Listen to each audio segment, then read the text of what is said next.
Right, this is a preliminary examination. The standard of proof is probable cause. I've heard the testimony presented by the people. I've reviewed the exhibits, seen the video. This evidence has been uncontroverted today by the defense. As to count 1 and count 2, homicide, murder in the second degree, the evidence has established by probable cause that both of the victims named in the complaint died an unnatural death due to the crash caused by the defendant. The question then becomes intent. Under common law and under Michigan law, you do not need to intend to kill someone to be convicted of second-degree murder. It can be done with depraved indifference to human life or with depraved heart. And Michigan is defined as knowingly creating a very high risk of death or great bodily harm, knowing that that death or harm would be likely result of her actions. In this case, the defendant was operating her vehicle with a blood alcohol level of 0.18, as admitted today.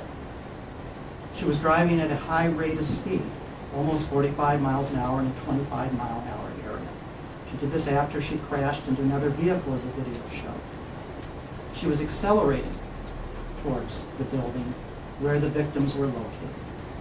Reviewing those factors, I do find she acted with depraved indifference to human life. Therefore, I am binding over on count 1 and 2, murder in the second degree. As to counts 3 and 4, operating while intoxicated causing death. Find the following. The defendant was operating a motor vehicle. She did operate it on a place open to the public or generally accessible to motor vehicles. Under the statute, that also includes any designated parking area. The evidence does show that. Third, the defendant was intoxicated. The evidence shows that her blood alcohol level was a 0.17 at the time of the offense.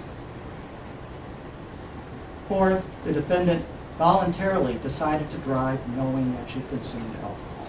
The evidence circumstantially does prove that.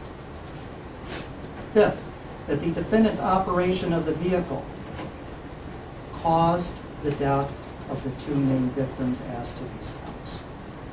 And that but for the defendant's operation of this vehicle, it would not have occurred. I do find that her actions are the direct and proximate cause of these victims' death.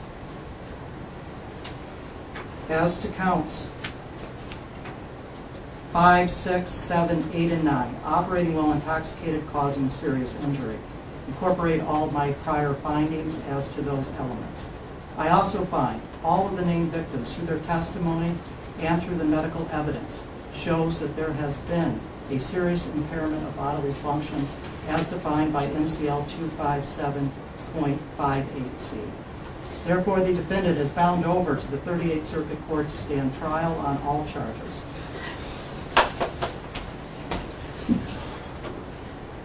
Would you like an arraignment on July the 5th or July the 12th? I'm sorry, Your Honor, you said July 5th or what date? Or the 12th, it'll be at 9 a.m. July 12th at 9 a.m., that sounds good. And it will be arraigned in the 38th Circuit Court on July the 12th at 9 a.m. Anything else to address at this time? Not from the people, thank you, Judge. Not, Your Honor.